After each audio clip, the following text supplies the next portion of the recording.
എപ്പോഴും തുടർച്ച. ഹൃദയത്തിലോട്ട് നമ്മൾ എത്തണം. എങ്ങനെ ഹൃദയത്തിലോട്ട് നമുക്ക് എത്താൻ പറ്റും? ഒരു ഫലവും ഇച്ഛിക്കാതെ. എനിക്ക് ഇന്നതാണ് വേണ്ടതെന്ന് മുൻകൂട്ടി തീരുമാനമെടുത്താൽ ഹൃദയം നഷ്ടപ്പെട്ടു പോകും. ഹൃദയം ഒരിക്കലും ജനിക്കത്തില്ല നമ്മളിൽ. ഹൃദയം ജനിക്കണം. നമ്മളിൽ ഹൃദയം ജനിക്കണം. എന്നാൽ മാത്രമേ നമ്മൾക്ക് ജീവിക്കാൻ പറ്റത്തുള്ളൂ. ഒന്നിനെയും വെറുക്കാതെ, ഒന്നിനെയും നമ്മൾ നിരാകരിക്കാതെ, സർവ്വതിനെയും നമ്മൾ അംഗീകരിച്ചുകൊണ്ട് വളരെ ശാന്തമായിട്ട് ഇത് കൊള്ളത്തില്ല, ഇതാണ് നല്ലത്, ഇതാണ് എനിക്ക് വേണ്ടത്, അങ്ങനെ തീരുമാനിക്കാനായിട്ടുള്ള അർഹത നമ്മൾക്കില്ല. തീരുമാനം പ്രപഞ്ചത്തിൻ്റെതാണ്. തീരുമാനം സൃഷ്ടിയുടേതാണ്. തീരുമാനം സൃഷ്ടിയുടേതാണ്. ഇപ്പം എനിക്ക് ശരീരത്തിൽ ലൈംഗിക ഉത്തേജനം തോന്നുന്നു, പാടില്ല എന്ന് തീരുമാനിക്കാനുള്ള റൈറ്റില്ല എനിക്ക്. ഇല്ല. എനിക്ക് ഒരാളുടെ വെറുപ്പ് തോന്നുന്നു, ഇല്ല പാടില്ല എന്ന് തീരുമാനിക്കാനുള്ള അധികാരമില്ല. എന്തുകൊണ്ട് സംഭവിക്കുന്നു എൻ്റെ ശരീരത്തിൽ? അവിടെ എൻ്റെ അധികാരം എന്താണ്?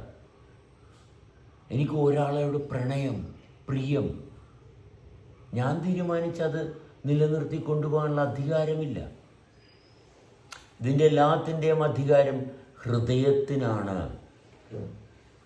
ഞാൻ അല്ല, ഞാൻ എന്ന് പറയുന്ന ആൾക്ക് തീരുമാനിക്കാനുള്ള അവകാശമില്ല. ഒരിക്കലുമില്ല. ഞാൻ തീരുമാനിക്കണം, ഞാൻ ഇന്ന ഭക്ഷണമേ കഴിക്കുള്ളൂ. ഇല്ല, ശരിയാകത്തില്ല.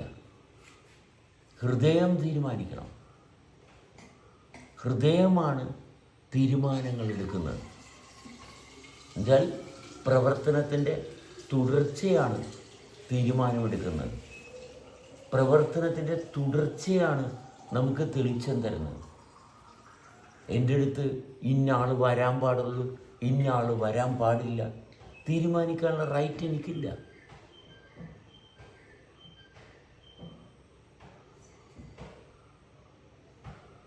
വളരെ ശ്രദ്ധിക്കണം.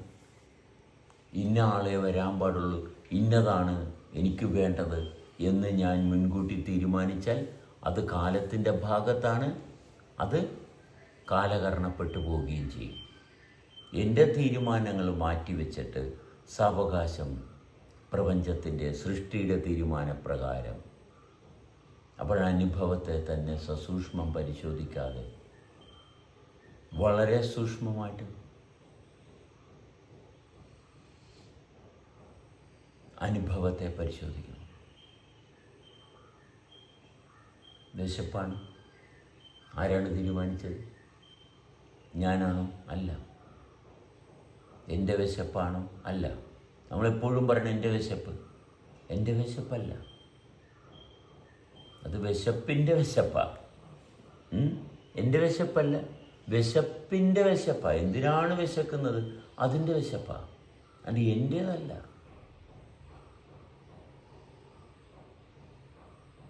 ഞാൻ എന്ന് പറയുന്നുണ്ടെങ്കിൽ എന്താണ് ഞാനെന്ന് പറയാനുള്ള കാരണം പരിശോധിക്കണം. അവിടെ ശ്രദ്ധിക്കണം. എന്ത് വേണം? അവിടെ ശ്രദ്ധ വേണം. അവിടെ എന്ത് മാറ്റമുണ്ടായിട്ടാണ് ഞാനെന്ന് പറയുന്നത്, നമ്മളെന്ന് പറയുന്നത്? വിശപ്പ് അവിടെ വരുന്നു. എന്തുകൊണ്ടാണ്? ഒരു കൃത്യമായിട്ടൊരു മാറ്റമുള്ളത് കൊണ്ടാണ്. അല്ല വെറുതെ ഇങ്ങോട്ട് വിശപ്പുണ്ടാകുന്നതല്ല. വിശപ്പിന് തക്കതായിട്ടുള്ള കാരണങ്ങളുണ്ട്. ആ കാരണത്തെ ശ്രദ്ധിക്കുമ്പോൾ, പരിശോധിക്കുമ്പോൾ, അനുഭവിക്കുമ്പോൾ അതിന് തക്കതായിട്ടുള്ള പ്രവൃത്തി നമ്മളെ കൊണ്ട് ചെയ്യിപ്പിക്കുന്നു. അങ്ങനെയാണ് ആഹാരം എടുത്ത് കഴിക്കുന്നത്. അപ്പോൾ പ്രവൃത്തിക്ക് പിന്നിൽ മനോഹരമായിട്ടുള്ള ഒരു പ്രവർത്തനമുണ്ട്. അതിലെന്തെങ്കിലും തോന്നിവാസം, അവനങ്ങനെ ചെയ്താൽ ഞാനിങ്ങനെ ചെയ്തു കളയും. അങ്ങനെ പാടില്ല. എന്തുകൊണ്ട് ഞാൻ പ്രവർത്തിക്കുന്നു? അതിൽ വൃത്തി വേണം. അവിടെയാണ് വൃത്തി. ഇന്നതുകൊണ്ടാണ് ഇപ്രകാരം പ്രവർത്തിക്കുന്നത്, അതല്ലാണ്ട് വേറെ യാതൊരു സാധ്യതയുമില്ല. ഇങ്ങനെ ചെയ്തേ പറ്റത്തുള്ളൂ. ജാതകപ്രകാരം, എൻ്റെ ശരീരപ്രകാരം ഇങ്ങനെ ഞാൻ ചെയ്തേ പറ്റത്തുള്ളൂ. അത് വേറെ ഓൾട്ടർനേറ്റീവ് ഒന്നുമില്ല. ഇതാണ് എൻ്റെ ലക്ഷണം, ഇതാണ് എൻ്റെ ലക്ഷണം. എൻ്റെ ലക്ഷണം ഇതാണ്. ലക്ഷ്യം എന്താണ്? വിശപ്പാണ്, ഭക്ഷണമാണ് ലക്ഷ്യം. ഭക്ഷണം എടുത്ത് കഴിച്ചു, വീണ്ടും ലക്ഷണം. എൻ്റെ ലക്ഷ്യം കഴിഞ്ഞു.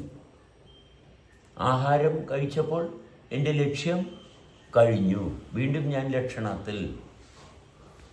ലക്ഷ്യത്തിൽ അധികം സമയമെടുക്കാൻ പാടില്ല, ലക്ഷണത്തിൽ ഇരിക്കണം. അവിടെയുള്ളു നമ്മൾക്ക് സത്യത്തിൻ്റെ ഭാഗവും തിരിച്ചറിയാനുള്ള മാർഗം.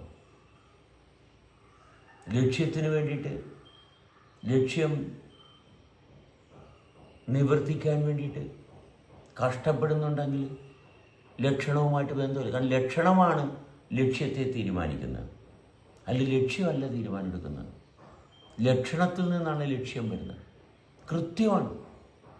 എപ്പോഴും ലക്ഷണത്തിൽ നിന്ന് ലക്ഷ്യം കൃത്യമായിട്ട് അനലൈസ് ചെയ്യപ്പെടും, കൃത്യമായിരിക്കും. കാരണം അത് പ്രപഞ്ചത്തിൻ്റെ സത്യമാണ്. അതിലൊരിക്കൽ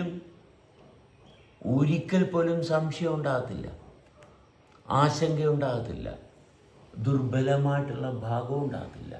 ലക്ഷണത്തിൽ നിന്നാകുമ്പോൾ, അനുഭവത്തിൽ നിന്നാകുമ്പോൾ അത് അപ്രകാരം തന്നെയാണ്. അതുകൊണ്ട് എപ്പോഴും എളിമ, നമ്മുടെ ലക്ഷണത്തിലുള്ളതാണ് എളിമ, സ്നേഹം. ഇതെല്ലാം നമ്മുടെ ലക്ഷണം. ശരീരത്തിൻ്റെ ഭാഗമാണ് സ്നേഹം, ശരീരത്തിൻ്റെ പ്രവർത്തനത്തിൻ്റെ ഭാഗമാണ് സ്നേഹം. വെറുപ്പ്, വിദ്വേഷം, ഭയം, ഉത്കണ്ഠ ഇതൊന്നും ശരീരത്തിൻ്റെ ഭാഗമല്ല. ഭയം, ഉത്കണ്ഠ, ആശങ്ക, വെറുപ്പ്, ആർത്തി ഇതൊന്നും ശരീരത്തിൻ്റെ ഭാഗമല്ല. ശരീരത്തിൻ്റെ ആന്തരികമായിട്ടുള്ള പ്രവർത്തനത്തിൻ്റെ തുടർച്ചയിൽ സ്നേഹം, ആശ്വാസം, സമൃദ്ധി ഇതെല്ലാം ശരീരത്തിൻ്റെ പ്രവർത്തനത്തിൻ്റെ തുടർച്ചയിൽ സുഭിക്ഷത, ആനന്ദം, അനന്തം ഇതെല്ലാം ശരീരത്തിൻ്റെ ലക്ഷണമാണ്. അതാണ് അന്നമയകോശം, ശരീരത്തിൻ്റെ ലക്ഷണമാണ്. പ്രാണമയകോശം ശരീരത്തിൻ്റെ ലക്ഷണമാണ്. വിജ്ഞാനമയകോശം ശരീരത്തിൻ്റെ ലക്ഷണമാണ്. മനോമയകോശം ശരീരത്തിൻ്റെ ലക്ഷണമാണ്. അങ്ങനെ ഒട്ടനവധി ലക്ഷണങ്ങൾ. ഇതെല്ലാം ചേരുമ്പോൾ ഇത് വളരെ സിമ്പിളാണ്. കാരണം അതങ്ങനെയാണ്. അല്ലെങ്കിൽ നമുക്ക് തോന്നിയ ദിവസം ഇതിനെ ഓൾട്ടർ ചെയ്ത് സ്റ്റിച്ച് ചെയ്യാൻ പറ്റത്തില്ല. ഓരോരുത്തരും ഇങ്ങോട്ട് വന്നിച്ചു എൻ്റെ ഇഷ്ടത്തിന് ഇല്ല. നമുക്കവിടെ എന്തുണ്ട്? ജാതകമുണ്ട്, ജനിച്ച ഇടമുണ്ട്, അതാണ് ജാതകം. ജനിച്ച ഇടമുണ്ട്, അതാണ് ജാതകം. കാരണം ആ ജനിച്ച സമയത്ത് ശരീരത്തെ സ്വാധീനിച്ചിട്ടുള്ളത് അതാണ് ജാതകം, അല്ലെങ്കിൽ വേറെ ഒന്നുമല്ല. ജാതകം എന്താണ്? ജനിച്ച സമയത്ത്, നിമിഷത്ത് ശരീരത്തെ സ്വാധീനിച്ച അന്തരീക്ഷം. അതുകൊണ്ട് നമുക്ക് അതിനോടൊരു മമതയുണ്ട്, ഒരു പ്രിയമുണ്ട്. ഈ പ്രിയത്തെ നമ്മൾ വൃത്തിയാക്കണം. ഇതെല്ലാമാണ് എൻ്റെ ശരീരത്തിൻ്റെ ഭാഗമായിരിക്കുന്നത്. കാരണം ആ റോ മെറ്റീരിയൽ എടുത്താണ് ശരീരം ഉണ്ടാക്കിയിരിക്കുന്നത്.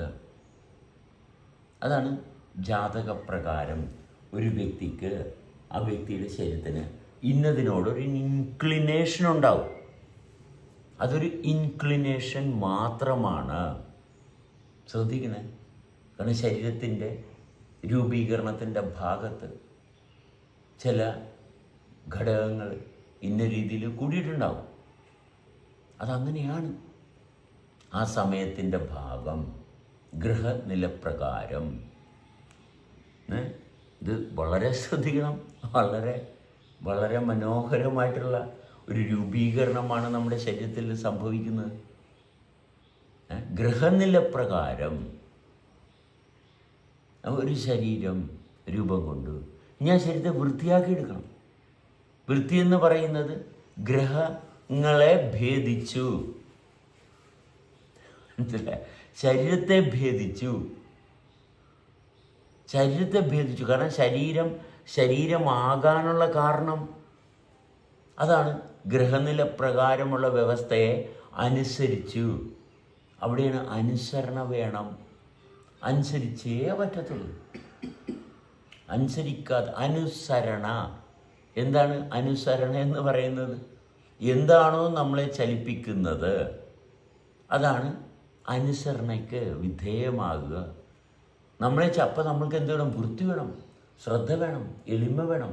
കാരണം നമ്മളെ അനുസരിപ്പിക്കുന്നത് എന്താണ് അത് കണ്ടെത്തണം. എന്നോട് പറയുന്നത് എന്താണ്? എന്നോട് സംസാരിക്കുന്നത് ആരാണ്? എന്നോട് സംസാരിക്കുന്ന ഒരാളുണ്ട് എന്നിൽ, കണ്ടെത്തണം. അനുസരണ വേണം. കാരണം എന്നോട് സംസാരിക്കുന്ന ആൾ നിരന്തരമുണ്ട്. അയാൾ തോന്നിവാസം ഇങ്ങനെ ഇടയ്ക്ക് വരിക പോവുക, ഇടയ്ക്ക് ഇങ്ങോട്ട് വരിക, ഒരു കാര്യം പറയുക, പിന്നെ പോവുക, അങ്ങനെ ഒരാളല്ല. അനുസരിക്കണം എന്ന് പറയുന്നത് ഈ ആളെ കണ്ടെത്തലാണ്.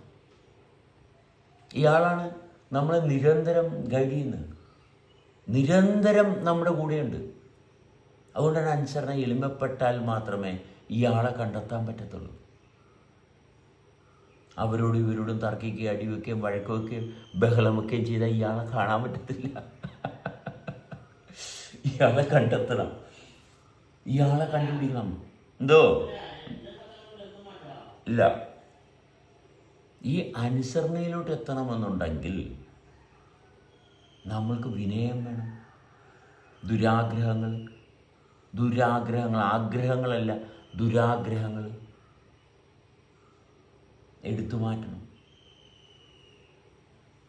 വളരെ ശാന്തമാകണം.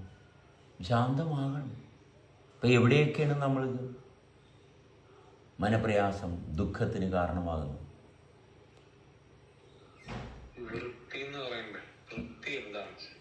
വൃത്തി തുടർച്ച, അനുഭവത്തിൻ്റെ തുടർച്ച, അതാണ് വൃത്തി. ഇന്നതുകൊണ്ടാണ് ഞാൻ അനുഭവിക്കുന്നത്, ഇതുകൊണ്ടാണ്. അവിടെ തുടർച്ച.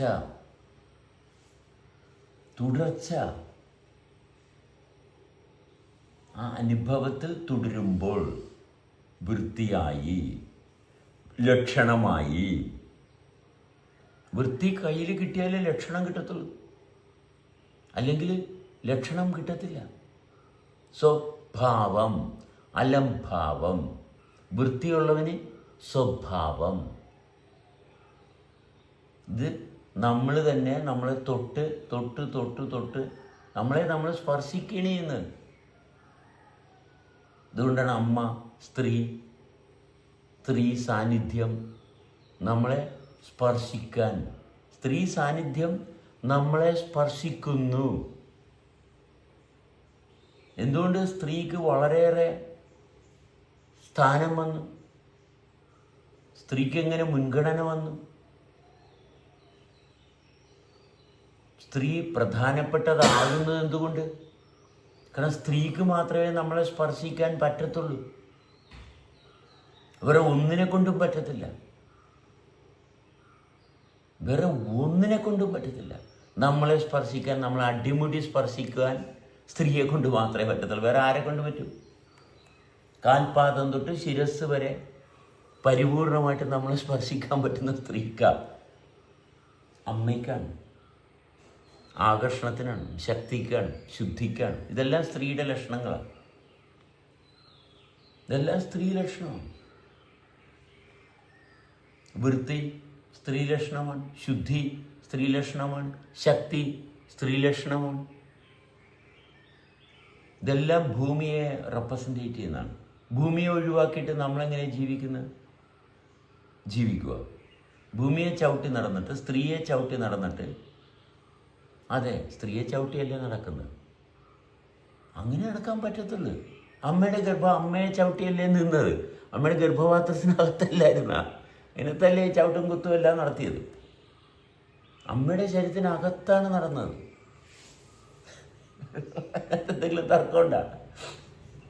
അമ്മ ഇല്ലാതെ ആരെങ്കിലും ഉണ്ടായിട്ടുള്ളവരുണ്ടാ? അമ്മയെ ചവിട്ടി സ്ത്രീയെ ചവിട്ടിയാണ് നടക്കുന്നത്.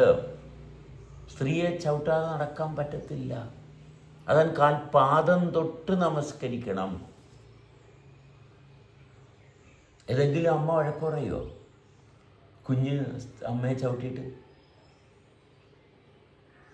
ഇല്ല. ഒരമ്മയും വേദനിക്കത്തില്ല. അമ്മയ്ക്ക് വേദനിക്കില്ല.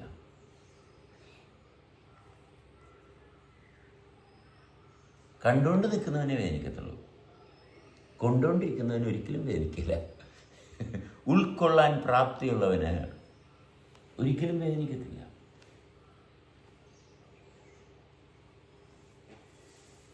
ഈ മനസ്സ് കൊണ്ട് ഇമാജിനേഷനിൽ പോവുകയും ശരീരം കൊണ്ട് പ്രവൃത്തി ചെയ്യുകയും ചെയ്യുമ്പോഴല്ലേ തുടർച്ച നഷ്ടപ്പെടുന്നത്? തീർച്ചയായിട്ടും.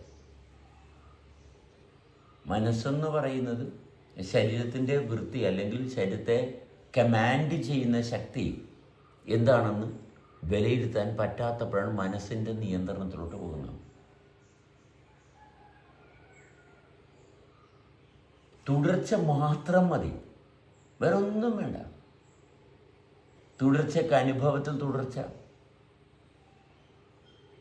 ഇതിൽ മാത്രം ഇരുന്നാൽ ശക്തി, ശുദ്ധി.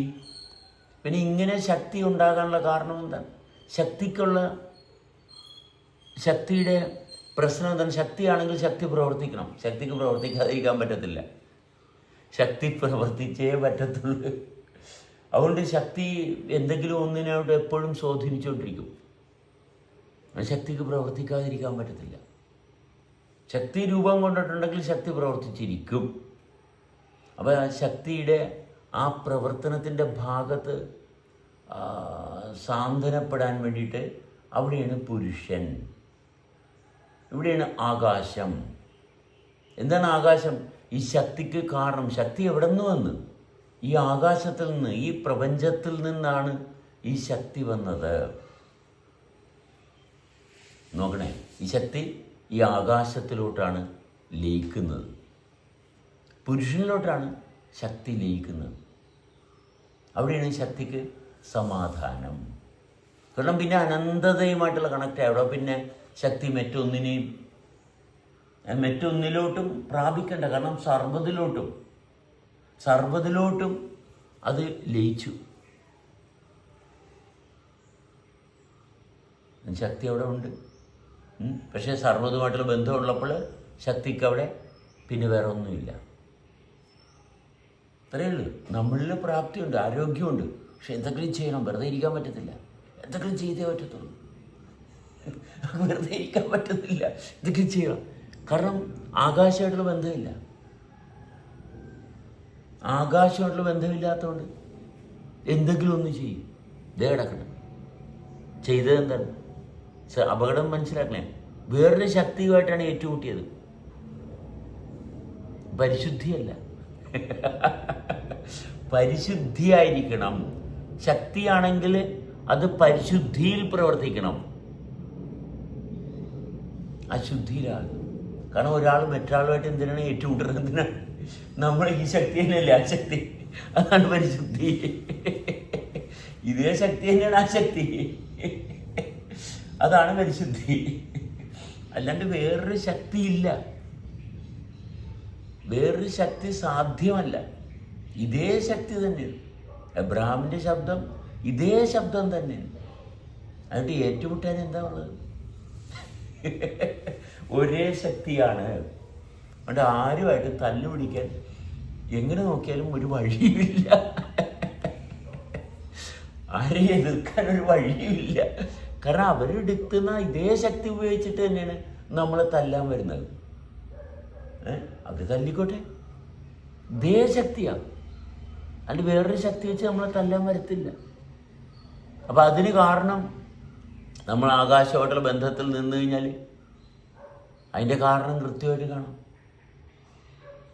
നമ്മളുടെ ശക്തി നമ്മൾ ദുർവിനിയോഗം ചെയ്യുമ്പോൾ മറ്റൊരു ശക്തി വന്ന് നമ്മളെ തല്ലും. ഒരു രക്ഷയില്ല. നമ്മുടെ ശക്തിയെ നമ്മൾ ദുർവിനിയോഗം ചെയ്താൽ അവിഹിത ബന്ധം. എന്താണ് അവിഹിതം? നമ്മുടെ അനുഭവത്തിൽ തുടരാത്തത്, നമ്മുടെ ലക്ഷണത്തെ നമ്മൾ മാറ്റി. അതെ, അനുഭവത്തിൽ തുടരുമ്പോൾ അവിഹിതം വരത്തില്ല. ചിന്തിച്ചാൽ ഒരു കുന്തവുമില്ല. അല്ല, അങ്ങനെയാണോ? ചിന്തിച്ചാൽ ഒരു അന്തവുമില്ല, ചിന്തിച്ചില്ലെങ്കിൽ ഒരു കുന്തവുമില്ല. ഇത് ചിന്തിച്ച് കണ്ടുപിടിക്കാൻ പറ്റത്തില്ല. ചിന്തിച്ചാണ് നമ്മൾ നിയമങ്ങളൊക്കെ ഉണ്ടാക്കുന്നത്. എല്ലാ നിയമങ്ങളും മനുഷ്യനുണ്ടാക്കി വെച്ചിരിക്കുന്നത് ചിന്തിച്ചാണ്. പക്ഷെ ചിന്തിച്ച് നിയമങ്ങൾ കുറച്ച് നാൾ കഴിയുമ്പോൾ കടവഴുകി പോകും. അനുഭവിക്കുന്നത് പ്രപഞ്ചത്തിൻ്റെ നിയമമാണ്. അനുഭവിക്കാൻ തുടങ്ങുമ്പോൾ തന്നെ നമ്മൾ പ്രപഞ്ചത്തിൻ്റെ, അതിനാണ് ഈശ്വരൻ എന്ന് പറയുന്നത്. ഐശ്വര്യം, ഈശ്വരൻ, ഇതെല്ലാം ഒന്ന് തന്നെ. ഈശ്വരൻ എവിടെയാണ്? ഈശ്വരന് വേണ്ടിയിട്ട് പ്രാർത്ഥിക്കുന്നു. എന്തുകൊണ്ടാണ് പ്രാർത്ഥിക്കുന്നത്? ബുദ്ധി കൊണ്ട്. നോക്കണേ, ബുദ്ധി കൊണ്ട് ഈശ്വരനെ ആശ്രയിക്കുന്നു. നമുക്ക് ആശ്വാസം കിട്ടുമോ? കിട്ടത്തില്ല, ഒരിക്കലും കിട്ടത്തില്ല. പ്രത്യേക രീതിയിലുള്ള വാക്കുപയോഗിച്ചാൽ കേൾക്കുള്ളൂ. അതെ അതെ. ഞാൻ ഈശ്വരനുമായിട്ടുള്ള ബന്ധത്തിലോട്ട് പോകാൻ പോകുന്നെന്ന് പറഞ്ഞാൽ കളിപ്പല്ലേ? എന്തോ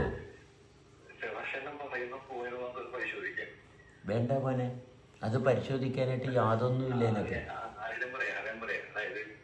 ഒരു വ്യക്തി ഉണ്ടായിരുന്നു. ആ വ്യക്തി നല്ല പെർഫെക്റ്റ് വ്യക്തിയായിരുന്നു. ആ വ്യക്തിയുടെ ന്യൂറോണിലുള്ള ചെറിയ ഓപ്പറേഷൻ കഴിഞ്ഞ പിന്നെ ആ വ്യക്തി കാമത്തോടുള്ള നോട്ടത്തിലേക്ക് ആ വ്യക്തി മാറും. പിന്നെ അത് മൂലമൊക്കെ ആകുമ്പോഴേക്കും പ്രശ്നങ്ങളായി. അങ്ങനെ ഓരോ സ്ഥലത്തേക്ക് മാറി മാറി താമസിക്കാൻ തുടങ്ങി. അപ്പൊ എന്തായിരിക്കും അതിന് കാരണമെന്ന് വിചാരിച്ചു? ഇല്ല, ഞാൻ വിചാരിക്കുന്നില്ല.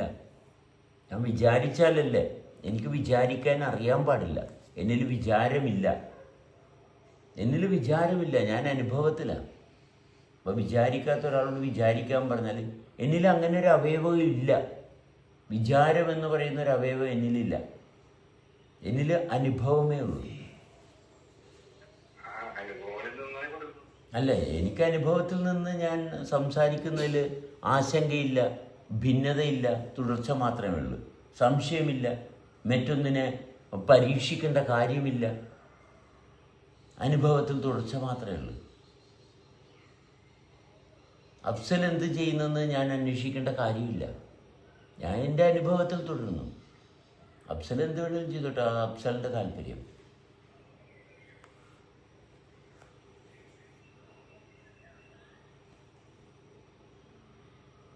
അപ്പം നമ്മളുടെ എനർജി, നമ്മളിലെ ശക്തി,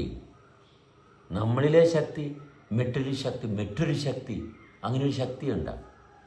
അങ്ങനെ ഒരു ശക്തി ഇല്ല, മറ്റൊരു ശക്തി ഇല്ല. ഈ ശക്തി മാത്രമേ ഉള്ളൂ. അതാണ് പരിശുദ്ധി. അതുകൊണ്ട് വൃത്തിയായിട്ട് ചെയ്യുന്ന പ്രവൃത്തി ഫലമിച്ഛിക്കരുത്. എന്തുകൊണ്ട് ഫലമിച്ഛിക്കരുത്? നമ്മുടെ സ്വരൂപത്തിൽ നിന്ന് നമ്മൾക്ക് മാറിപ്പോകേണ്ടി വരും. ഫലമിച്ഛിച്ചാൽ നമ്മുടെ സ്വരൂപം പൊസസ്ഡ് ആവും. പൊസസീവ്നെസ്. എന്തുകൊണ്ട് പൊസസ്ഡ് ആകുന്നു? പൊസസ്ഡ് ആയിക്കഴിഞ്ഞാൽ ബാധിച്ചു, പിന്നെ സ്വതന്ത്രനാകത്തില്ല. നമ്മുടെ സ്വതന്ത്രം നഷ്ടപ്പെട്ടു.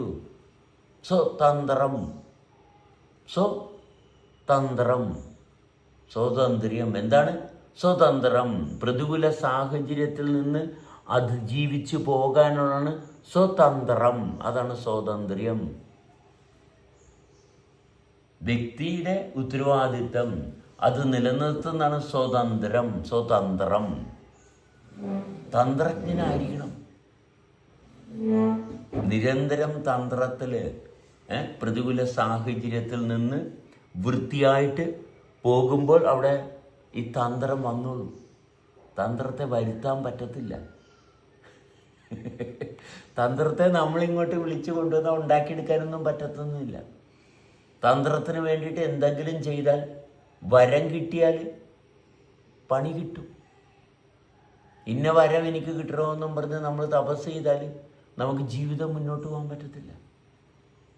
ഇതൊക്കെ നമുക്ക് അർഹതപ്പെട്ട സമയത്ത് ഇന്നതാണ് എനിക്ക് വേണ്ടത്, എനിക്കൊരു കൈ വേണം, എനിക്ക് 5 വിരൽ വേണം, അങ്ങനെ ആഗ്രഹിച്ചുണ്ടായതൊന്നുമല്ല. അതുകൊണ്ട് ഒരു കാരണവശാലും മുൻകൂട്ടി നമുക്ക് തീരുമാനമെടുക്കാനുള്ള എനിക്ക് ഇന്നതൊക്കെയാണ് വേണ്ടത് എന്ന് തീരുമാനിക്കാനുള്ള ഒരു റൈറ്റും ഇല്ല. എന്തെങ്കിലും കാരണവശാൽ എനിക്ക് ഇന്നതാണ് വേണ്ടതെന്ന് ആഗ്രഹിച്ചാൽ തീർന്നു, നമ്മുടെ ജീവിതം തൊലഞ്ഞു. തൊലഞ്ഞു. എന്താണ് വേണ്ടതെന്നുള്ളത് കൃത്യമായിട്ട് അറിയാവുന്ന ഭാഗമാണ് ഇവിടെ പ്രവർത്തിച്ചുകൊണ്ടിരിക്കുന്നത്. എന്താണ് വേണ്ടതെന്ന് കൃത്യമായിട്ട് അറിയാം. അതിൻ്റെ കൃത്യതയ്ക്ക് അപ്പുറത്തോട്ടൊരു കൃത്യതയില്ല. ആരെക്കൊണ്ട് കഴിയില്ല. നമ്മൾ തീരുമാനിക്കേണ്ട, അത് സംഭവിച്ചുള്ളൂ. എത്ര പേര് ഉണ്ടെങ്കിലും അവർക്കെല്ലാവർക്കും വേണ്ടത്, സർവ്വ ലോകത്തുള്ള എത്ര കോടിക്കണക്കിന് ജനങ്ങളുണ്ടെങ്കിലും സർവ്വ മനുഷ്യർക്കും വേണ്ടതുണ്ട്. ദാരിദ്ര്യം ഇവിടെ ഇല്ല. ദാരിദ്ര്യം ഭൂമിയിലില്ല, ഒരിക്കലും ഉണ്ടാകാനും പോലില്ല.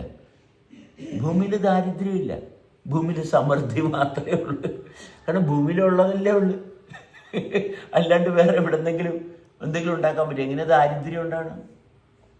ഭൂമിയിൽ എങ്ങനെ ദാരിദ്ര്യം? ഭൂമിയിൽ ദാരിദ്ര്യമില്ല. ഭൂമിയിൽ ഒരു ദരിദ്രനും ജനിക്കുന്നില്ല.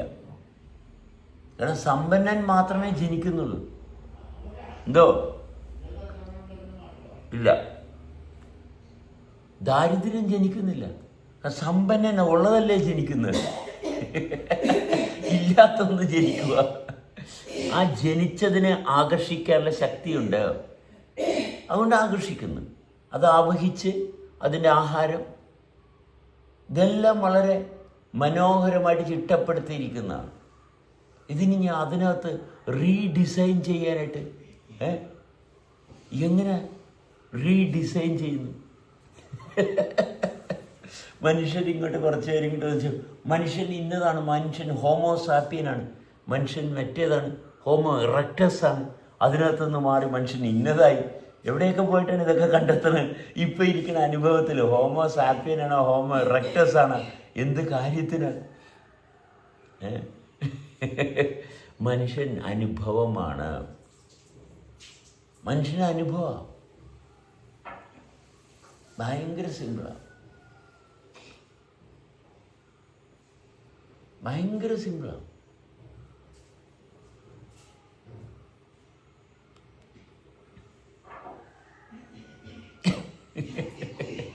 പക്കാ സിമ്പിളാണ്. കാരണം ഇതിങ്ങനെ പ്രവർത്തിക്കുന്നതിന് കാരണമായിട്ടുള്ള വ്യവസ്ഥ നമ്മളുണ്ടാക്കിയ ബുദ്ധിയല്ല. നമ്മളുണ്ടാകാനുള്ള ബുദ്ധിയേക്കാൾ വലിയ ബുദ്ധി നമുക്കുണ്ടാകും. നമ്മളുണ്ടാകാനുള്ള ബുദ്ധിയേക്കാൾ വലിയ ബുദ്ധിമാനായിക്കഴിഞ്ഞാൽ നമ്മൾ നിലനിൽക്കത്തില്ല. അത്രയേ ഉള്ളൂ. നമ്മൾ കംപ്ലീറ്റ് കണ്ണടക്കുക. നമ്മളുടെ അറിവ് കംപ്ലീറ്റ് എടുത്തു കളയുക. കംപ്ലീറ്റ് അറിവ് എടുത്തു കളഞ്ഞാൽ നമുക്ക് യാതൊരു കുഴപ്പമില്ല, ഒരു കുഴപ്പമില്ല. ആഹാ, വളരെ മനോഹരമായിട്ട് ചിട്ടപ്പെടുത്തിയിരിക്കുന്ന വ്യവസ്ഥ അതിഗംഭീരമാണ്, അത് പവർഫുള്ളാണ്. ഒരിക്കലും അത് ടാൻജൻ്റ് അല്ല, അത് സ്റ്റേബിളാണ്, നിത്യമാണ്. ഉറവിടമോ ഇൻഫിനിറ്റാണ്, അനന്തതയിൽ നിന്നാണ്. അതുകൊണ്ടാണ് ആനന്ദം. അനന്തതയിൽ നിന്നാണ് നമ്മളുടെ സ്വരൂപം എടുത്തിരിക്കുന്നത്. പ്രപഞ്ചത്തിൻ്റെ സർവ്വതും ചേർന്ന് രൂപം കൊണ്ടിരിക്കുന്നത്. ഇനി എവിടെയാണ് ദാരിദ്ര്യം?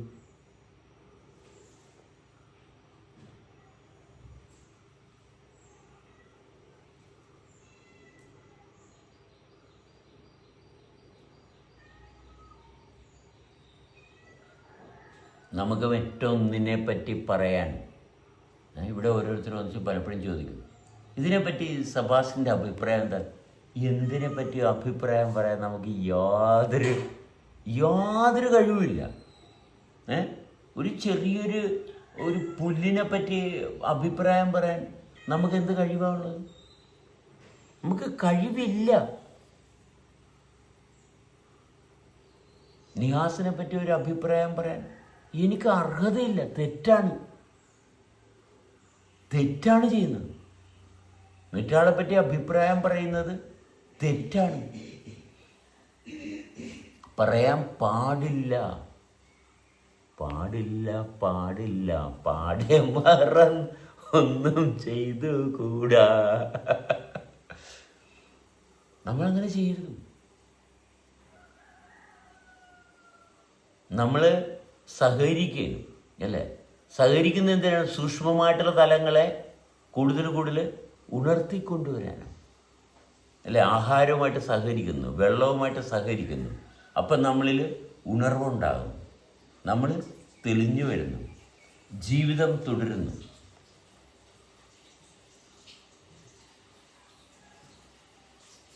ജീവിതത്തിൻ്റെ തുടർച്ചയാണ്.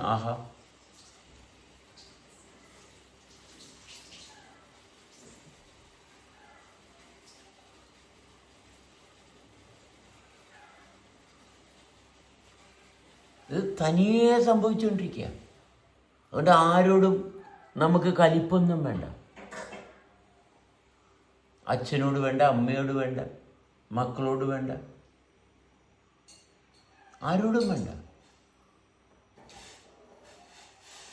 നന്ദി ആരോട് ചെല്ലും അല്ലേ? ആരോടു ഞാൻ ചൊല്ലേണ്ടു. വേണ്ട, അങ്ങനെ ഒരു നന്ദി ആവശ്യമില്ല. കാരണം ആരും ആവശ്യപ്പെടുന്നില്ല നമ്മളോട്. ആരെങ്കിലും വന്ന് പറഞ്ഞാൽ ഞാനാണ് ചെയ്തു തന്നിട്ടില്ല. ആരെങ്കിലും മനസ്സിൽ നമ്മുടെ നിന്നെ ഞാനാണ് സൃഷ്ടിച്ചത് എന്ന് പറയാൻ ആർക്കാ അർഹതയുള്ളത്? അങ്ങനെ ആരുമില്ല. ആരെങ്കിലും നമ്മളെ നശിപ്പിക്കാൻ വരുന്നുണ്ടോ? അങ്ങനെയും ആരുമില്ല. നമ്മളെ നശിപ്പിക്കാൻ ആരും വരുന്നില്ല. നമ്മൾ പാടുപെട്ട് ചെയ്യുന്നു. അതെ, നമ്മൾ തന്നെയാണ് നമ്മളെ നശിപ്പിക്കുകയും നമ്മൾ തന്നെ നമ്മളെ സൃഷ്ടിക്കുകയൊക്കെ ചെയ്തിട്ട് അതിൻ്റെ ദുഃഖമാണ്. അവിടെ നിന്ന് നമുക്ക് ദുഃഖം ഉണ്ടാകുന്നത്. അല്ലെങ്കിൽ നമുക്ക് ദുഃഖമില്ല.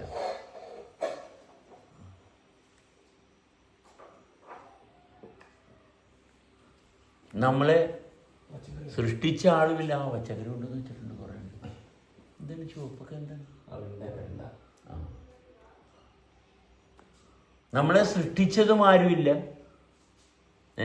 സൃഷ്ടിക്കാത്തതും ആരുമില്ല.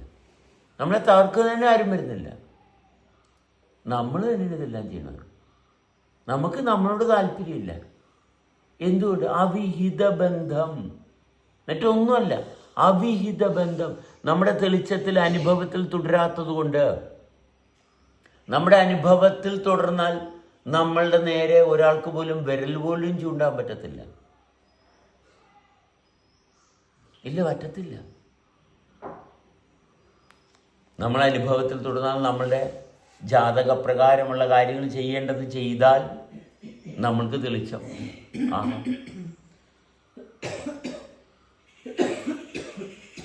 ഭയങ്കര സിമ്പിളാണ്, ഭയങ്കര സൂപ്പറാണ്. അല്ലാണ്ട് ഇത് സംഭവിക്കത്തില്ല. നമ്മുടെ ഭാഗ്യം നോക്കണേ, 2 മഹാസ്ത്രീകൾ വന്നിരിക്കുകയില്ല. സ്ത്രീകൾ എവിടെയെല്ലാം ആശ്വാസത്തിലിരിക്കുന്നു, അവിടെയെല്ലാം ഐശ്വര്യം അഭിവൃദ്ധി ഉണ്ടാവും. എവിടെയെല്ലാം സ്ത്രീകൾ സമാധാനത്തിലിരിക്കുന്നു, സ്ത്രീകൾ സമാധാനിക്കുന്നു എന്ന് വെച്ചാൽ സ്ത്രീത്വമായിട്ട് അവർക്ക് കണക്റ്റാകാൻ പറ്റി. സ്ത്രീകളെ സ്ത്രീത്വമായിട്ട് കണക്റ്റാക്കി. അപ്പോഴാണ് സ്ത്രീകൾ നമ്മൾ ശരീരം സമാധാനിച്ചു. ശരീരം സമാധാനിച്ചാൽ വെളിച്ചം ഉണ്ടാകത്തുള്ളൂ. ശരീരത്തിന് സമാധാനം വേണമെങ്കിൽ എന്ത് വേണം? സ്ത്രീത്വം വേണം, ആകർഷണം വേണം. ആ ആകർഷണ ശക്തിയിലോട്ട് സ്ത്രീകളെ കണക്റ്റ് ചെയ്തു. ശരീരത്തെ കണക്ട് ചെയ്തു. ആകർഷണത്തിലോട്ട് കണക്ട് ചെയ്തു, സ്ത്രീത്വത്തിലോട്ട് സ്ത്രീകളെ കണക്ട് ചെയ്തു. ആണ് അത് അവർക്ക് അർഹതപ്പെട്ടതാണ്. ആ ശരീരത്തിൻ്റെ അർഹതപ്പെട്ട ഭാഗമാണ്. ആ ശരീരത്തിന് അർഹതപ്പെട്ടതിലേ ശരീരം ഇരിക്കത്തുള്ളൂ. അപ്പോൾ താൻ തോന്നിയായിട്ട് തോന്നിവാസമില്ലാതെ അലംഭാവമില്ലാതെ അനുഭവത്തിൽ തുടരത്തുള്ളൂ.